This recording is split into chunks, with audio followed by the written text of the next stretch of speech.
안녕하십니까. 신의 손 정훈입니다. 오늘의 콘텐츠는 성형 다 물어봐입니다. 여러분들이 궁금해하실 다양한 질문들에 대해서 상세하게 답변을 드리는 시간을 갖도록 하겠습니다. 오늘의 질문이 뭔가요? 저희 2월달에 성형 부작용 궁금증에 대해서 질문 받아놓은 게 있는데 아직 답을 못했어요. 이번 영상을 통해 궁금증을 해결해 주시면 좋을 것 같아요. 네.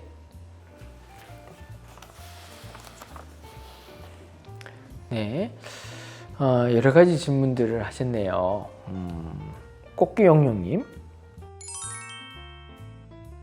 제일 흔하게 나타나는 부작용은 보형물의 어떤 위치의 이상, 그리고 염증, 코끝 높이의 변화, 이 세 가지가 제일 흔하게 나타나는 어떤 코수술 부작용입니다. 보형물의 위치 변동은 일단 보형물이 잘 위치될 수 있게 코의 어떤 편평도를 만들어줘서 보형물을 위치시키면은 이런 것을 이제 막을 수가 있고요. 어떤 염증인은 최대한 무균적인 환경에서 수술하고 수술 후에도 염증이 생기지 않게 관리를 하는 게 중요하다고 볼 수 있죠. 그리고 코끝 높이의 변화는 얼마나 튼튼하게 코의 끝에 기둥을 만들어서 수술하냐가 아주 중요한 요소가 될 수 있습니다. 네, 그리고 느낌 있게님.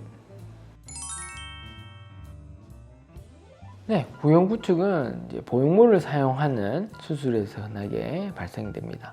보통 작게는 이제 코 수술할 때 실리콘을 넣는 경우 생길 수가 있고요. 크게는 가슴 보형물을 넣어서 이제 시술하는 경우에 이후에 발생할 수 있는 확률이 있습니다. 보형 구축은 실리콘이 우리 몸과 반응해서 실리콘을 둘러싸고 있는 막인 캡슐이 두꺼워지고 질겨지고 또 수축 현상이 일어나면서 발생할 수가 있습니다. 그래서 코에 있어서는 비교적 천천히 나타나지만 가슴 수술에 있어서는 보통 3, 4개월에 나타나는 경우가 흔합니다. 네, 그리고 FN 후호사님. 네, 안면 윤곽수로 처짐 증상을 걱정하시는 경우가 많은데요. 안면 윤곽 수술을 해서 뼈의 볼륨을 줄였을 때 바깥에 있는 살들이 이제 아래쪽으로 처지는 걸 걱정하시는데요. 보통 경험상 볼륨이 그렇게 크지 않는 경우, 또 피부 여유가 많이 남지 않는 경우는 안면 윤곽을 통해서 뼈를 줄여주면 줄어든 위치로 조직들이 이제 달라붙게 됩니다. 그래서 그런 처짐 증상은 그렇게 흔하게 발생하지는 않습니다. 다만 안면 윤곽 수술 전부터 처짐 증상이 보였던 분들은 당연히 수술 후에 그 처짐 증상이 조금 강조될 수는 있기 때문에 보통 이렇게 처짐 증상이 동반된 경우는 이제 안면 윤곽 수술과 거상술을 병행하시면 보다 좋은 결과를 가져올 수가 있습니다. 네, 블리블리님.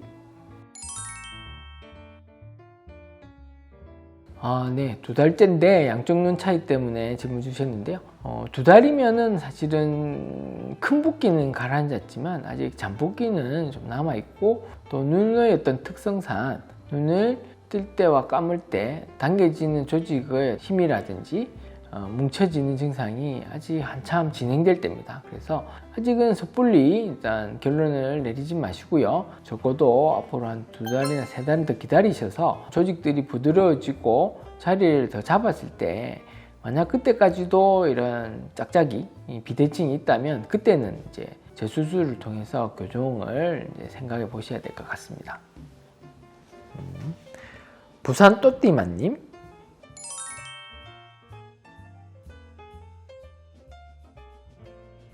안면 윤곽 수술 후에 처짐 증상과 비슷한 고민이신 것 같습니다. 턱 밑살은 특히 대부분 나이가 드시거나 또는 살이 찌면은 항상 튀어나온 부위라서 이 부분에 대해서 관심들이 많으신데요. 실제로 지방 흡입술을 시행하는 경우에 볼륨이 물론 빠지지만 이 볼륨이 남는 공간에서 밑으로 살이 하수되는 경우는 좀 드뭅니다.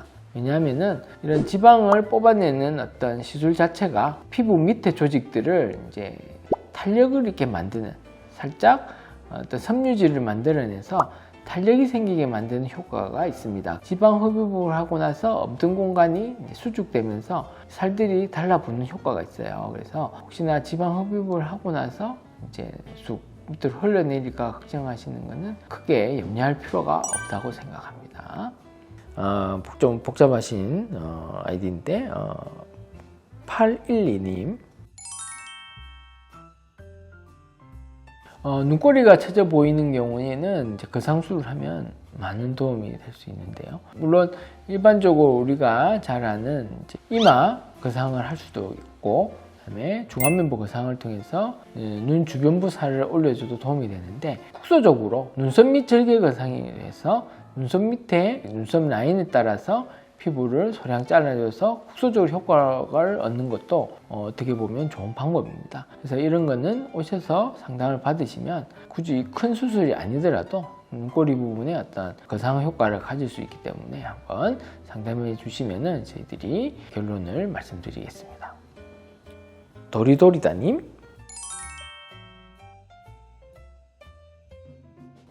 네, DTM이 대표적으로 재발을 많이 하는 수술 방법인데요. 저희 병원에서는 일단 재발을 방지하기 위해서 DTM을 할 때 고정법을 씁니다. 눈 DTM을 원하는 방향으로 녹지 않는 튼튼한 실을 사용해서 제일 단단한 골막 부분의 조직에 고정을 시켜주게 되면, 이것은 웬만해서는 이제 원래 위치로 가지 않게 됨으로써 이제 재발을 막는데요. 이렇게 해주게 되면 어떻게 보면 다시 풀리는 재발을 막는 데 효과적입니다. 그리고 흉터 부분은 보통은 DTM 부분은 눈의 어떤 바깥 쌍꺼풀이라든지 또는 눈썹의 아래쪽 그늘에 가려서 잘 노출이 되지 않는 부위입니다. 그래서 일반적인 절개선 같은 경우는 크게 고민하시지 않을 정도로 남게 되고요.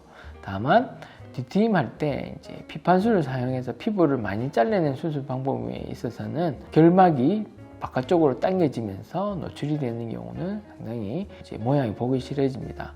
그래서 이런 경우는 피판술을 사용해서 생기는 경우는 저희 병원에서 하는 고정법을 통해서 아래쪽으로 안쪽으로 이제 방향을 바꿔주면 오히려 해결이 될 수 있는데요. 혹시나 이런 합병증을 가지고 계시면 오시면 저희들이 잘 상담해 드리도록 하겠습니다. 도렬돌님. 네, 안면 윤곽 수술 중에 제일 어떻게 보면 이제 큰 수술이라고 할 수 있겠죠. 양악 수술은 전체적인 안면의 어떤 축을 돌리는 수술인데요. 직접적으로 교합하고도 상관이 있습니다. 그래서 잘 선택하셔서 수술 받으셔야 되는데요. 실제로 말씀하신 어떤 신경 손상도 분명히 이제 이런 수술 후에 생길 수 있는 부작용입니다. 어떻게 보면은 이런 말씀하신 부작용들은 이제 수술을 잘 받게 되면 피할 수 있는 부작용이 하기 때문에 어떻게 보면 경험이 많고 충분히 이런 합병증들을 치료할 수 있는 병원에서 수술 받으시는 게 좋다고 생각합니다. 많은 관심과 질문을 인터넷 홈페이지 댓글을 통해서 남겨주셨는데요. 궁금증이 해소됐는지 모르겠습니다. 앞으로 더 많은 궁금증들을 댓글을 통해 남겨주시면 영상을 통해서 잘 답변해 드리도록 하겠습니다. 감사합니다.